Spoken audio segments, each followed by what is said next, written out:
Nous allons prier pour recommander ce programme de tous les jours entre les mains du Seigneur et nous allons profiter pour recommander la journée d'aujourd'hui aussi entre ses mains. Prions. Seigneur, nous voulons te dire merci, nous voulons te rendre gloire pour ce programme qui nous fait énormément du bien. Depuis quelque temps, nous parlons sur l'adoration. Nous voulons que tu nous apprennes à t'adorer. Nous voulons t'adorer avec le cœur et non seulement avec nos lèvres, notre bouche.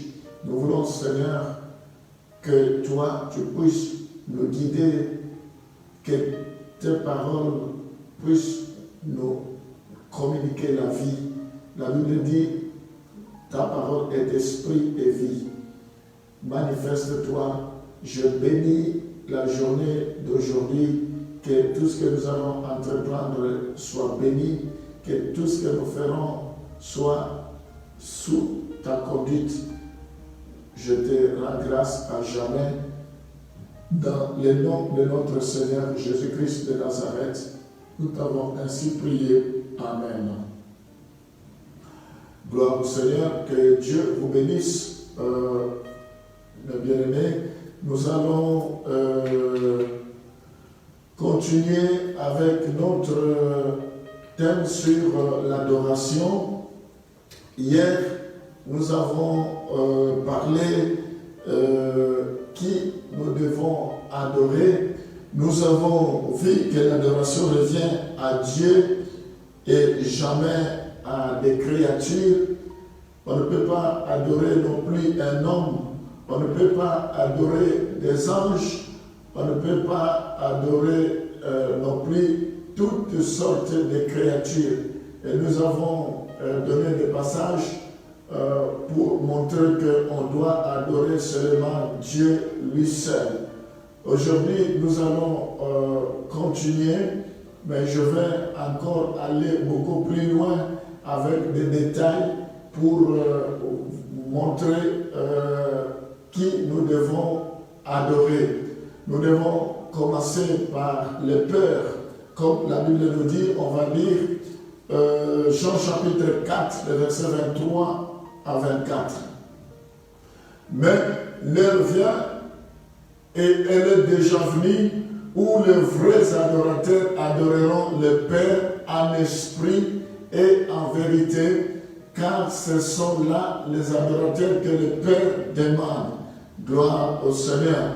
Nous voyons ici, la Bible nous dit que le Père cherche des adorateurs. C'est le Père que nous devons adorer. Le nom de Père est utilisé ici pour montrer qu'il cherche l'adorateur, qu'il cherche ceux qui sont conscients de la relation qu'ils ont avec lui en tant que notre Père. Dieu cherche ces gens qui sont conscients de la relation qu'ils ont avec lui, que c'est lui qui est notre Père et nous devons l'adorer. Gloire au Seigneur. On va lire Éphésiens chapitre 1, le verset 3 pour abonder dans le même sens. Béni soit Dieu, le Père de notre Seigneur Jésus-Christ, qui nous a bénis de toutes sortes de bénédictions spirituelles dans les lieux célestes en Christ. Gloire au Seigneur. Mes bien-aimés, nous sommes bénis de toutes sortes de bénédictions spirituelles en Christ dans les lieux célestes. Voilà pourquoi nous devons adorer notre Père, que Dieu soit loué à jamais. On va lire Éphésiens chapitre 3, le verset 14. À cause de cela, je fléchis les genoux devant le Père. Oui, nous devons fléchir nos genoux devant le Père. Nous devons nous prosterner la face contre terre devant le Père. Il mérite notre adoration. Il mérite d'être loué. Il mérite d'être glorifié. Il mérite d'être adoré, d'être exalté. Que Dieu soit loué. On va lire Éphésiens chapitre 5, le verset 20. Rendez continuellement grâce pour toutes choses à Dieu le Père, au nom de notre Seigneur Jésus-Christ. Nous devons lui rendre grâce continuellement. Oui, mes bien-aimés, nous devons l'adorer pour ce qu'il est. Nous devons l'adorer pour ce plan merveilleux dans nos vies. Il a un plan merveilleux. Il a un plan unique pour chacun d'entre nous. Chaque personne a un plan spécifique. Il a un plan spécifique, unique pour chacun d'entre nous. Voilà autant de bonnes raisons que nous devons l'adorer. Mais nous ne devons pas nous arrêter seulement au Père, comme la Bible nous dit. Nous devons aussi adorer le Fils. Nous allons voir des passages qui nous poussent à le faire. On va lire Matthieu chapitre 14, le verset 33.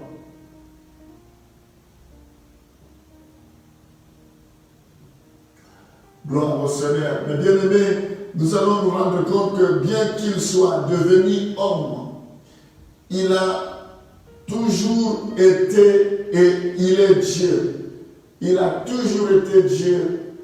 La Bible dit, un fils vous aimez, on l'appellera admirable, Père éternel, Dieu tout-puissant. Il a toujours été Dieu. Gloire au Seigneur. Il est digne d'être adoré. Même quand il était sur la terre, nous voyons qu'il a accepté l'adoration des hommes. Nous allons vérifier cela dans Matthieu chapitre 14, le verset 33. Ceux qui étaient dans la barque vinrent se prosterner devant Jésus et dire, tu es véritablement le Fils de Dieu, gloire au Seigneur. Nous voyons les hommes se prosterner devant lui et il a accepté cela. Nous allons continuer dans Jean chapitre 9, le verset 38. Et il dit, je crois, Seigneur, et il se prosterna devant lui. Encore une fois, nous voyons les hommes se prosterner devant lui. Gloire au Seigneur. On va lire Luc chapitre 24, verset 52. Pour eux, après l'avoir adoré, ils retournèrent à Jérusalem avec une grande joie. Nous voyons ici, quand il est monté au ciel, les disciples lui ont encore rendu hommage. Ils l'ont adoré. Gloire au Seigneur. Que Dieu soit loué parce que Jésus mérite d'être adoré. Lui qui est l'agneau de Dieu, lui qui est l'unique et le véritable Dieu. Gloire au Seigneur. Nous allons continuer. On va lire Jean chapitre 5, le verset 23.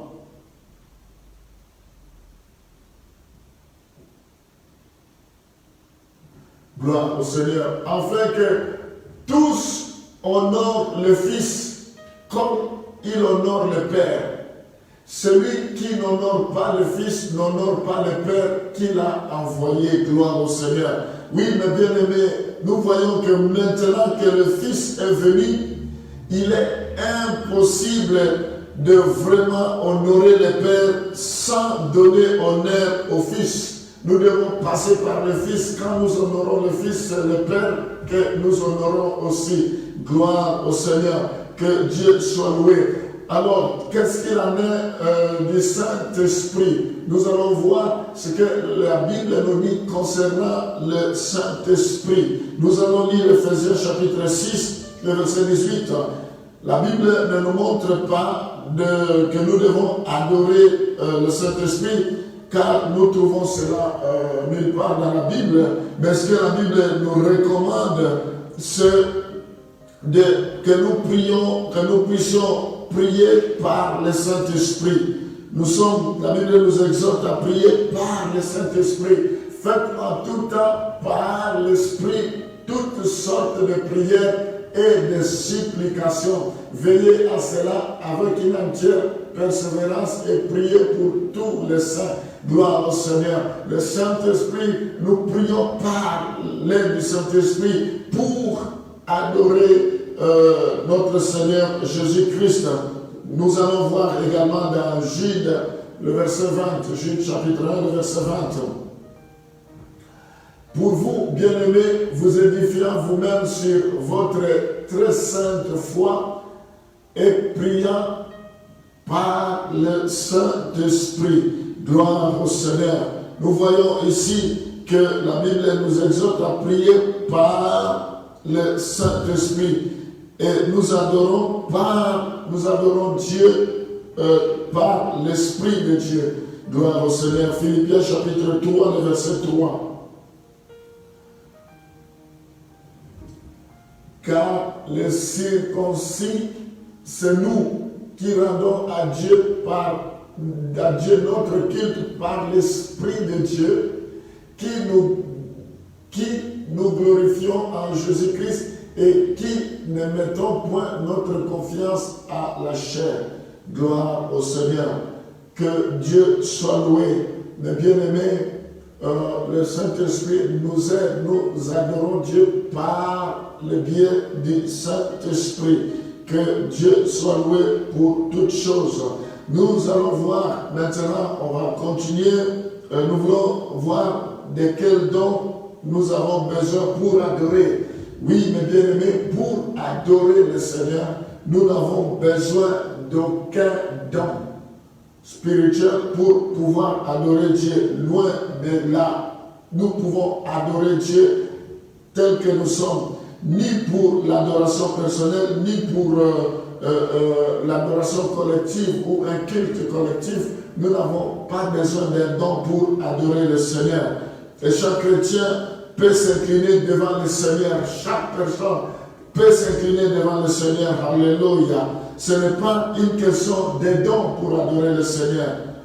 Nous allons lire dans Ephésiens chapitre 4, verset 11 à 12. Nous voyons que Dieu a donné des hommes comme des dons.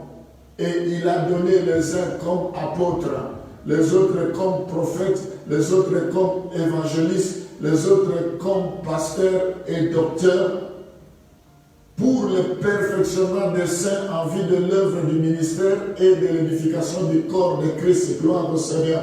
Dieu a donné ces hommes comme des dons pour l'édification du corps, pour le salut des pécheurs et le développement spirituel des croyants. Mais à ce qui concerne l'adoration, l'adoration s'adresse à Dieu.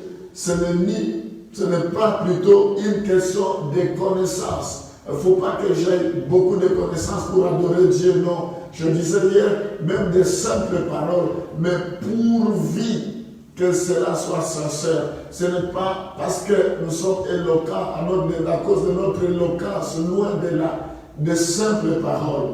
Mais nous devons être passionnés, nous devons marcher dans la crainte de Dieu pour que nous puissions adorer Dieu. Gloire au Seigneur. Alors, nous allons évoluer, mes bien-aimés. On va voir qui peut adorer et quelles sont les conditions pour que nous puissions adorer Dieu. C'est aussi important pour que nous connaissions qui peut adorer et quelles sont les conditions requises pour adorer Dieu. Mais bien aimé, la première condition, c'est d'être sauvé. Nous devons d'abord être sauvés avant d'adorer Dieu. Seuls ceux qui ont été rachetés qui doivent adorer Dieu. Désolé pour ceux qui sont sous la puissance de Satan. Ils ne peuvent pas adorer Dieu. Ils ne sont pas en mesure d'adorer Dieu. Pour que nous puissions comprendre cela, parlons des enfants d'Israël. Dieu a demandé à Moïse d'aller dire à Pharaon de faire libérer son peuple pour l'adorer dans le désert. Mais pourquoi tout ce temps qu'ils étaient en Égypte, ils ne pouvaient pas adorer? Parce qu'ils étaient sous l'emprise du diable. Ils étaient esclaves de Satan. Ils ne pouvaient pas adorer Dieu. Tant que nous sommes sous l'emprise du diable, nous sommes esclaves du péché. Nous vivons dans le péché, dans le mensonge, dans l'orgueil, dans l'envie, dans l'hypocrisie, dans le mensonge. Tous ces péchés que vous connaissez, nous ne pouvons pas adorer Dieu. Il a fallu qu'ils sortent d'abord. Nous voyons que les enfants d'Israël ne pouvaient pas adorer en Égypte, mais devaient d'abord être rachetés par le sang de l'agneau et délivrés par la traversée de la mer Rouge. Gloire au Seigneur avant de commencer à adorer Dieu. Oui, mes bien-aimés, les croyants aussi ont besoin d'être libérés. Nous avons besoin d'être libérés, délivrés pour bien adorer le Seigneur. Gloire au Seigneur. Nous allons lire Jean chapitre 12, versets 3 à 7.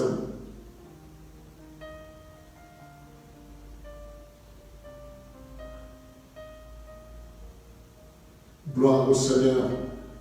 Jean chapitre 12, verset 3 à 7. Marie, ayant pris une livre d'un parfum de nard pur de grand prix, oignit le pied de Jésus et elle lui essuya les pieds avec ses cheveux. Et la maison fut remplie de l'odeur du parfum. Un de ses disciples, Judas Iscariote, fils de Simon, celui qui devait le livrer, dit: pourquoi n'a-t-on pas vendu ce parfum 300 deniers pour les donner aux pauvres? Et il disait cela non qu'il se mit en peine des pauvres, mais parce qu'il était voleur et que tenant la bourse, il prenait ce qu'on y mettait. Mais Jésus dit: laisse-la garder ce parfum pour le jour de ma sépulture. Gloire au Seigneur. Alléluia. Oui, mais bien-aimés, nous voyons dans ce passage ce que cette femme a posé comme acte illustre l'adoration. Alléluia. Que Dieu soit loué. Nous avons des personnes qui ont la révélation, besoin de personnes qui ont la révélation comme ces femmes pour adorer le Seigneur. Elle a agi spontanément. Elle a pris l'initiative sans que quelqu'un lui dicte cela. Gloire au Seigneur. Nous voyons ici que cet acte qu'il a posé, l'acte de Marie qui a répandu le parfum de nard pur et de grand prix, de telle sorte que l'odeur a rempli la maison. Cet acte, c'est vraiment l'adoration. Judas a considéré cela comme une perte. Dommage, parce qu'il n'avait pas la révélation. Dommage, parce qu'il était un voleur. Dommage, parce qu'il n'avait pas le même esprit. Il ne pouvait pas comprendre la profondeur prophétique de l'acte que cette femme avait posé. Pour lui, l'argent aurait été mieux utilisé pour répondre aux besoins des hommes. C'est une idée charnelle, parce que l'idée n'est pas mauvaise, mais il disait cela parce que derrière sa tête, il avait d'autres intentions. Mais le Seigneur prend la défense de cette femme. Gloire au Seigneur. Parce que Jésus avait compris l'acte que la femme avait posé. Mais bien aimé, quand nous adorons Dieu, même si les hommes ne sont pas d'accord avec nous, Jésus prendra notre défense. Gloire au Seigneur. Nous voyons que le Seigneur a pris la défense de Marie. Permet-lui d'avoir gardé ceci pour le jour de ma sépulture. Il dit: laisse cela. Elle a fait cela pour le jour de ma sépulture. C'était une révélation. Car vous avez des pauvres toujours avec vous, mais moi, vous ne m'avez pas toujours. Alléluia. Oui, mes bien-aimés, nous devons poser des actes avec révélation. Ce que le Saint-Esprit nous met à cœur pour adorer le Seigneur. Alors ici, ce que je voulais vous dire, vous devez savoir que dépenser son énergie ou d'autres ressources pour l'adoration n'est pas une perte. Si vous dépensez votre énergie, vous dépensez votre temps, vous dépensez vos ressources, votre argent, vous dépensez quoi que ce soit pour l'adoration, je voudrais vous dire que ce n'est pas une perte. Alléluia. parce que l'adoration est la cause la plus digne. Quand nous adorons le Seigneur, c'est une cause la plus digne. Gloire au Seigneur. Elle est la forme de service la plus élevée parce qu'elle s'adresse à Dieu. Oui, mes bien-aimés, l'adoration, c'est une forme de service le plus élevé, la plus élevée, parce que c'est à Dieu que nous nous adressons. Dieu aime l'adoration. Alléluia. Nous devons aimer l'adoration. Gloire au Seigneur. Alléluia. Oui, mes bien-aimés, nous voyons que le besoin matériel ou spirituel, l'adoration vaut mieux que toutes ces choses, plutôt le besoin matériel. C'est ce que Jésus voulait montrer, que la nécessité de donner aux pauvres vient après. D'abord, c'est l'adoration. Gloire au Seigneur. Après les 70 ans de captivité, quand une minorité de Juifs retournèrent à Jérusalem, la première chose qu'ils firent fut de rétablir l'autel. Alléluia. Oui, mes bien-aimés, nous allons lire Esdras, chapitre 3, le verset 2 à 3. Nous allons voir que les Juifs, après avoir été en captivité 70 ans, quand ils ont été libérés, la minorité qui retournèrent à Jérusalem, la première chose qu'ils ont fait, c'est de rétablir, ils firent rétablir l'autel pour adorer le Seigneur. Donc l'adoration, c'est au cœur de la vie des chrétiens. Esdras chapitre 3, le verset 2 à 3. Josué, fils de Josadak, avec ses frères les sacrificateurs, et Zorobabel, fils de Shealtiel, avec ses frères, se levèrent et bâtirent l'autel du Dieu d'Israël pour y offrir des holocaustes. Alléluia. Selon ce qui est écrit dans la loi de Moïse, homme de Dieu.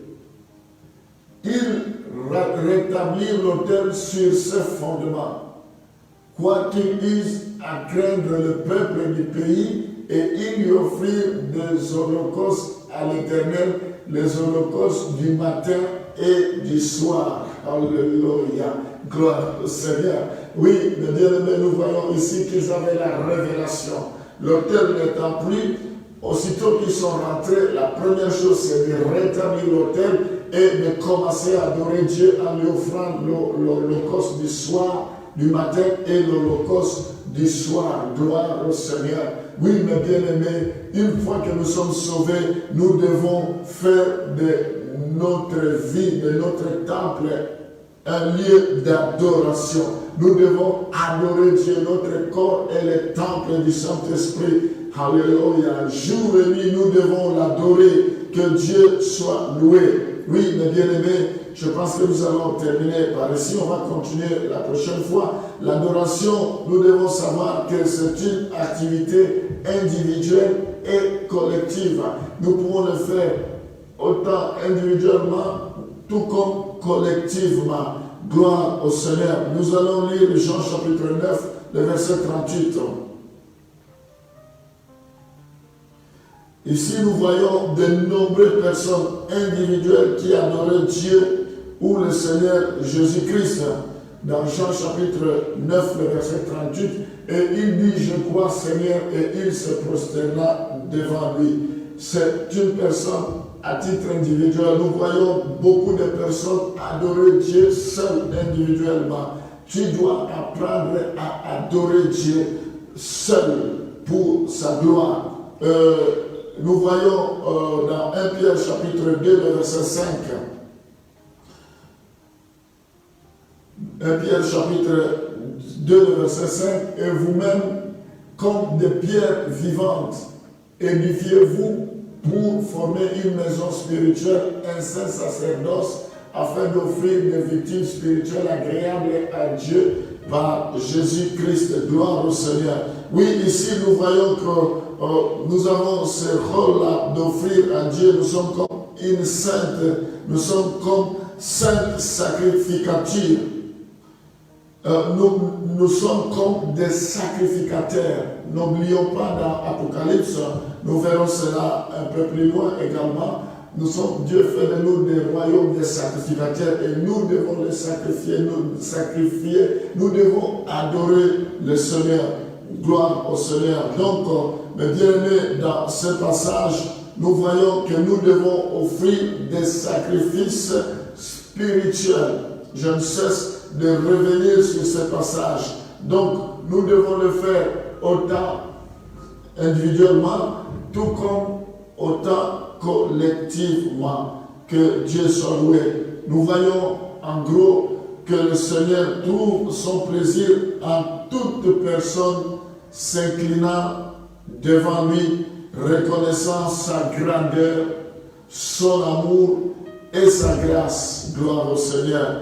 Oui, mes bien-aimés, nous devons aussi savoir cependant l'adoration collective s'élève souvent à un niveau beaucoup plus que l'adoration individuelle. Nous avons besoin de l'adoration individuelle, mais nous avons aussi besoin de l'adoration collective. Si l'occasion nous est donnée de le faire collectivement, pourquoi pas? Gloire au Seigneur, ça élève encore beaucoup plus haut le niveau de l'adoration. Que Dieu soit loué. Matthieu chapitre 18, le verset 20. Nous allons lire Matthieu 18, le verset 20.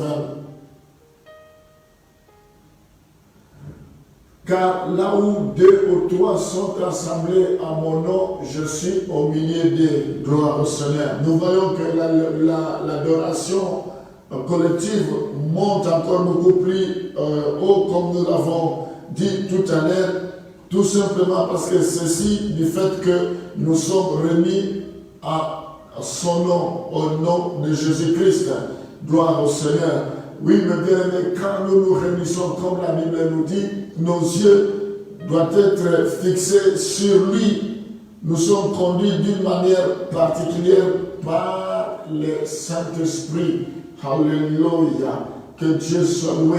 Donc, l'adoration de différents cœurs individuels est mutuellement renforcée. Quand il y a plusieurs cœurs individuellement, c'est vraiment renforcé, ça fait du boom et c'est pour la gloire du Seigneur. Que Dieu soit loué. Alléluia. Oui, mes bien-aimés, je pense que nous allons nous arrêter ici pour aujourd'hui et nous allons continuer demain. Je pense que demain, ça sera soit la dernière séance, soit l'avant-dernière séance concernant l'adoration. Mais notre programme continue toujours. Nous prions pour que Dieu continue encore à nous parler durant tout ce temps de confinement. Nous allons prier maintenant pour adorer le Seigneur. Alléluia. Kora Santa Ramashita Rabasoto Yokoro Baba Baba Baba.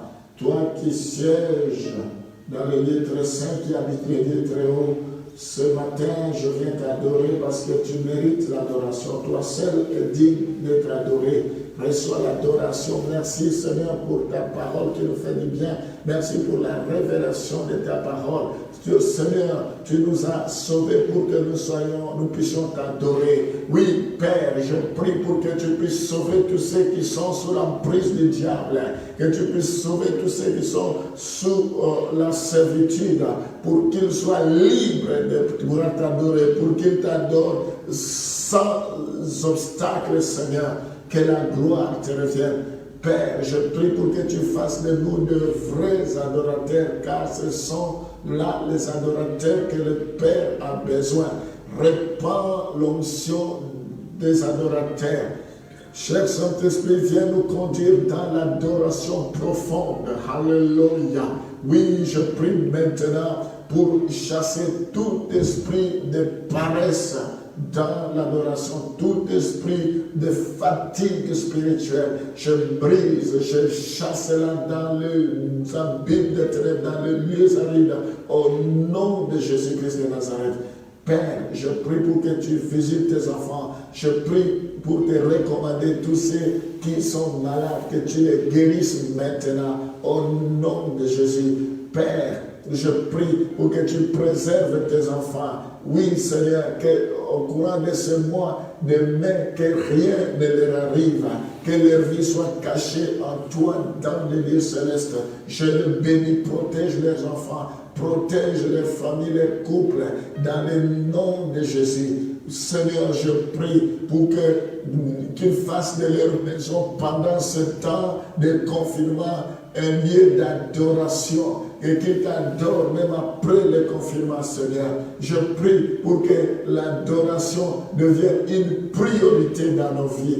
Laisse que la gloire, l'honneur et la louange te reviennent. Au nom de Jésus, nous t'avons ainsi prié. Amen. Bien-aimés, que Dieu vous bénisse. Je vous souhaite une bonne journée. À demain. Au revoir.